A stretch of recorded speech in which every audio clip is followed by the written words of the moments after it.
The truth about the Jezebel spirit. You might wonder to yourself, what is the Jezebel spirit? Back in the day, the old folks called the Jezebel spirit the takeover spirit. And some of them still refer to the Jezebel spirit as the takeover spirit, right? It's a spirit of control. It's a spirit of manipulation and deception, and lying, triangulation to fulfill its own needs, right? Just because a person is inflicted with the Jezebel spirit does not mean that particular individual has a personality disorder. However, a good 9 times out of 10, the people who are inflicted with the Jezebel spirit that I have come in contact with, right, they have had personality disorders, right? When you look at the Jezebel story, right, Jezebel was a hot mess. And even the scripture spoke of how evil she was and manipulative and deceptive, and how she egged on her husband, King Ahab, right? They were a hot mess couple together in scripture. And the thing about it is that she planned and plotted the death of Naboth over his vineyard. But it was, you would think that, okay, she planned his death in order for her to give to her husband, King Ahab, what he wanted. But it wasn't about what King Ahab wanted. It was all about Jezebel and her agenda, right? To kill the prophets of God and the people of God, right? Jezebel even had them to fast. She did a godly practice with deception attached to it. And that's what I call gaslighting by actions. When you tell somebody something that's supposedly the reality, and then you add something to it that has nothing to do with it. So she told them to find 2 wicked men who would go and lie falsely, right? To lie falsely against Naboth and say he had been blaspheming the name of God, right? So that tells you something right there, right? And so that takeover spirit in her decided, okay, her husband's whining and complaining. Oh, Naboth didn't give me his vineyard. So I'm going to figure out a way to get that vineyard for him, right? Because what? I'm in control here, right? My agenda is to get rid of the people of God. So like I said, it wasn't about satisfying Ahab's needs. It was satisfying her own needs. It was a need. It was out of selfishness. That takeover spirit took over, right? Took over his signet and everything he used to sign documents, and signed all of his documents, sent them out while he sat there like boo-boo the fool and did nothing, right? And she asked 2 people to falsely testify against Naboth after signing his signature, and for the people to fast. It don't get any crazier than that, right? And so the thing about it is that it's one thing for us to go and do something and to be controlled, right, by this Jezebel spirit, controlled and emboldened. It's another thing when you put a godly practice in there and think that is okay. But then guess what? Absalom did the same thing. When he was planning and plotting to get rid of his father, David, to take over his kingship, he was in that takeover spirit, that Jezebel spirit, right? And when he was planning and plotting to do this, he told David that if he ever got a chance to get back to Jerusalem, he was going to go and make sacrifices to the Lord. And he mentioned to David that's what he was going to do. And David's, oh yeah, go ahead and do it, right? In order for the Jezebel/takeover spirit to be in effect, you got to have a King Ahab. And the King Ahab could be a vulnerable narcissist, or the King Ahab could just be a person that's just passive, that sits back and passively allows things to happen, right?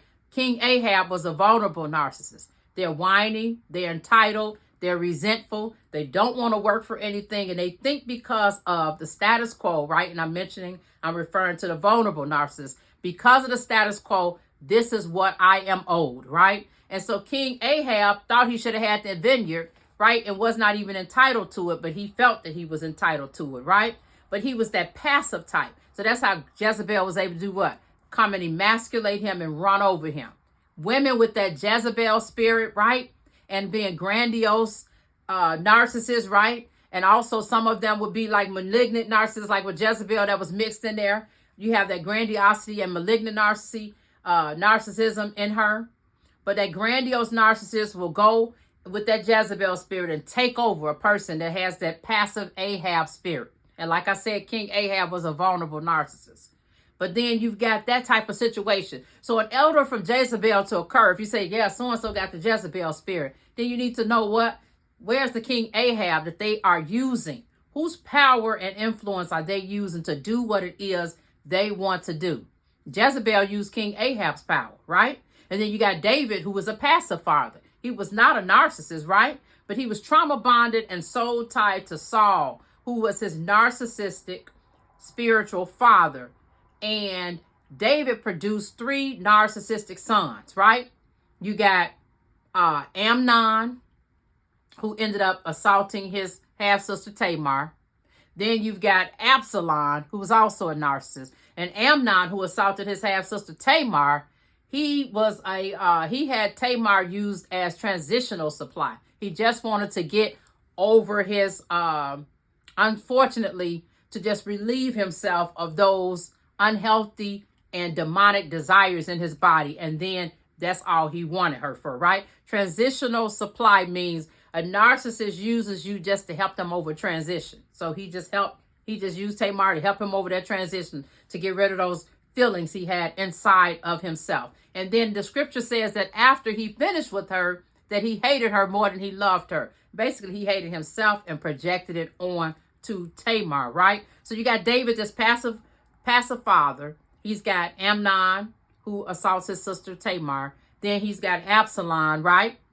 Who goes and does godly things, just like Jezebel did, and goes and says he's going to sacrifice to the Lord. And while he's sacrificing to the Lord, he is raising up an army to go and revolt against David. He ends up pulling over Ahithophel, who was Bathsheba's grandfather, pulling him on, and he was one of David's advisors. That takeover spirit, right? He pulled him in, right? Then he got somebody else that was David's advisor and pulled him in. And then he had other people, about 200 strong, like they say 50 strong, 40 strong. He had about 200 strong who got pulled into this mess with Absalom to overthrow his father. Some of them, a lot of them rather, the scripture said they didn't even know what they were in for, right? But Absalom had already won the hearts of the people. So they just like, yeah, I'm in for it. I'm following Absalom, right? They didn't even know what they were following him for. So he had Amnon, then Absalom. And then the third one, he had Adonijah, who tried to take over his kingship. It's like, okay, my father's dying, perfect time. Then he had even enough nerve to be bold enough to even ask for David's wife and figured this was okay. But that was one of the things that kings did when they knew that individuals did when they knew they were going to become king, and they didn't want to worry about any other trouble happening. They would wipe out the previous king's family or either take their wife. And that was like them saying, okay, I'm exerting my kingship. So Adonijah was running amok, and Bathsheba had to go and talk to David like, wait a minute, Solomon's supposed to take the throne. What is going here? Bathsheba had to get involved, right? And you hadn't heard from her in a while in the scripture. But this is that takeover spirit, that Jezebel spirit that wants to just take over everything. And that's what Absalom was doing. He was going to take over the throne.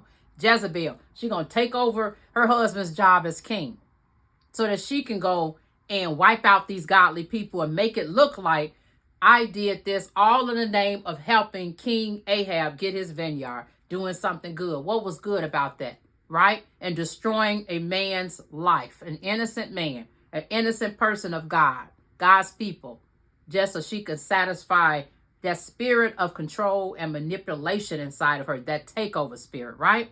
Absalom, who was David's son, with that Jezebel / takeover spirit in him, built a statue in honor of himself, right?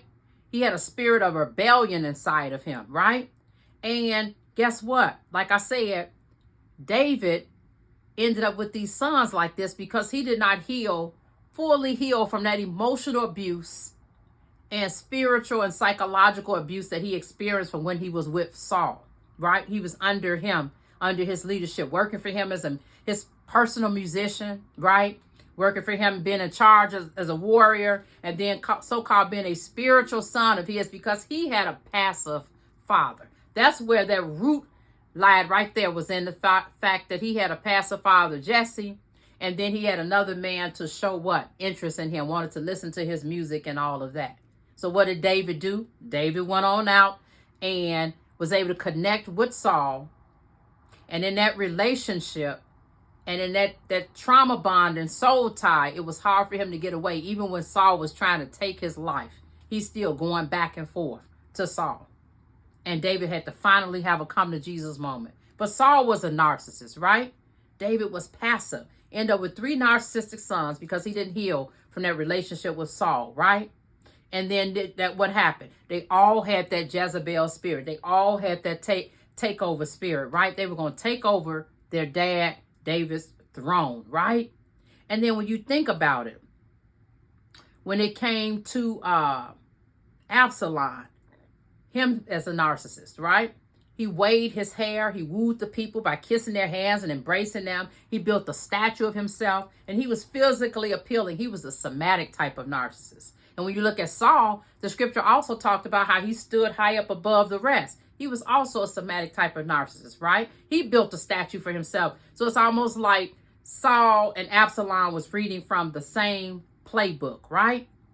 And so, like I said, Absalom used David's passivity to sacrifice to God while gaining 200 people strong to overthrow his father, right? Godly languages and practices to gaslight, like Jezebel did with the fasting, to gaslight you into believing there's somebody different. And what does David do? He goes right along with it, right? That Jezebel spirit. And then also, you have Absalom earlier in the story who asked David if all of the king's sons, including Amnon, could come to his house. David knew Amnon had assaulted his daughter. He asked Absalom, like, why you want him to come, basically? I'm paraphrasing it, right? And Amnon, I bless you guys. You guys come to my sheep shearing party. This is what Absalom is saying. Let Amnon come and all the rest of them. And David decided not to go, but he sent everybody else. But just that alone, he was so passive. Instead of him digging deep and knowing none of this could end up really being good, right? My son has assaulted my daughter, and this son of mine has been upset and angry about it. And I'm going to think that this would be a good idea to allow him and the other sons to go over to his house. And I don't see anything suspicious about it. He was too passive. And guess what? Absalom took advantage of that passive spirit and nature in David. Jezebel took advantage of what? That passive spirit in King Ahab, right? Who was a vulnerable narcissist, right? And you might say to yourself, then what in everyday life, what in the world does the Jezebel spirit, takeover spirit look like? Okay. Think about it. At church, right? You're the Sunday school administrator. Everybody on staff knows that there is a requirement for you to be at church at 7 o'clock on Sunday mornings prior to Sunday school starting and everything else getting started. However, you have a special situation that the pastor knows about because your mother's ill and you're going over to your mother's house to take care of her, right? And your pastor is aware of that, doesn't require you to come until almost 8 o'clock. But everybody else who's on the Sunday school staff and working in that zone with the kids know that they have to be there at 7 o'clock in the morning, right? Well, what happens? The pastor position changes, and the person infected with the Jezebel says takeover spirit feels, hey, this is the perfect opportunity to get him or her. I'm going to go ahead and I'm going to take over, and I'm going to, since this is a new pastor and they don't know anything about what's going on, I'm going to end up weaseling my way into there, wooing them, and then getting the Sunday school administrator fired from her position and demoted and put somewhere else or just expelled from the church. So this person will go and date the daughter of the pastor, the new pastor, right? To date that daughter, to become close to the pastor, to take over the Sunday school administrator position. Anything and everything to further their agenda, to ruin and destroy the people of God, right? And the thing about it is they might come with them. They might start off by saying, well, you know what? I've been talking to some of the parents, and they have been warning them and talking to them. They probably won't be loud on this path. And the parents need to drop their kids off earlier. They've admitted that sometimes it's kind of hectic with them going into the church service, and because they have to drop the kids off and run to church service, they would like to be sitting in church service earlier. So the parents said that it would be great if we can actually start having the Sunday school teachers to arrive and administrators to arrive at 7:30. That would make them feel more comfortable. They can go out and find their seats, etc., etc., etc., right? And fellowship with some other individuals. The new pastor knows nothing about it. Oh yeah, that would be nice. Okay, right. But remember now, Sally Johnson is not able to do that. So we really need to give that position to somebody else, because I know you require all of your workers to be there at 7 o'clock. Oh yeah, that is the requirement, right? But I'm saying Sally can't do that. So what are we going to do about that? Next thing you know, the new pastor pulls Sally from the Sunday school administrative position, because he knows nothing about the fact that Sally Johnson is taking care of her mother on Sunday mornings, and she gets to church at 8 o'clock to be in her position. Same thing with the jobs. Any changes in management is an opportunity for the Jezebel spirit to run amok. Old management knows one thing. You get new management, the Jezebel spirit / takeover spirit will get in control again, work to somebody who has power, who is passive, and what?